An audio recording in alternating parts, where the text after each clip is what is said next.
Irony ये है कि लोग ये बोलते हैं कि इंडिया का एजुकेशन सिस्टम अच्छा नहीं है, पर अगर आप गौर से देखो तो इंडिया के एजुकेटर्स, माँ बाप का पालने का तरीका और हमारा खुद का माइंडसेट यही अच्छा नहीं है। देखो, अगर हम आजकल अपने एजुकेटर्स को देखते हैं तो हमारे बीच में हमारे एजुकेटर्स ऐसे होते हैं जिनके पास टीचिंग का पैशन नहीं होता है। वो टीचिंग को एज अ सर्वाइवल लेते हैं। उनकी खुद की कोई दूसरी ड्रीम जॉब होती है और एक कमाने के साधन के लिए वो टीचिंग को स्टार्ट करते हैं, जिसकी वजह से हमारे पास एक ऐसे टीचर आ जाते हैं जिनका कोई पैशन नहीं होता है टीचिंग का।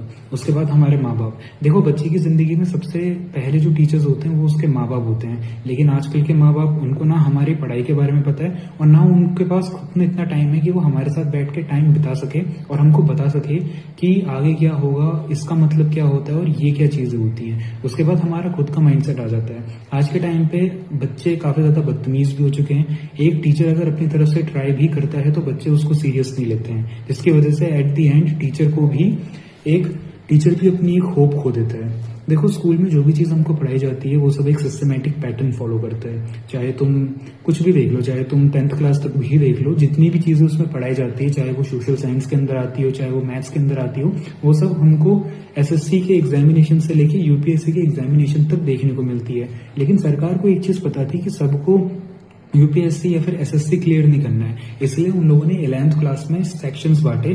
जिसने मैथ्स ली है वो इंजीनियर भी बनता है, जिसने बायोलॉजी ली है वो नीट क्लियर करके डॉक्टर भी बनता है, और जो आर्ट्स ले रहा है उसके पास भी कई सारी चीजें होती हैं आगे जाके परस्यू करने की।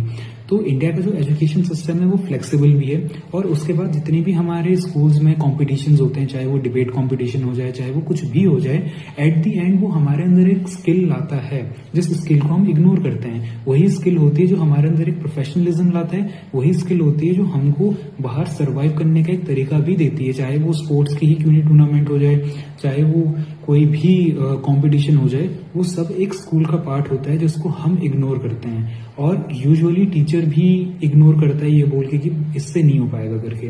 तो अगर हम देखें तो इंडिया का एजुकेशन सिस्टम खराब नहीं है। एजुकेशन सिस्टम इंडिया का फ्लेक्सिबल भी है। एजुकेशन सिस्टम जो होता है वो तुमको चांस भी देता है। खराब अगर कोई है तो वो एजुकेटर्स हैं, हमारे खुद के माँ बाप का माइंडसेट है और हमारा खुद का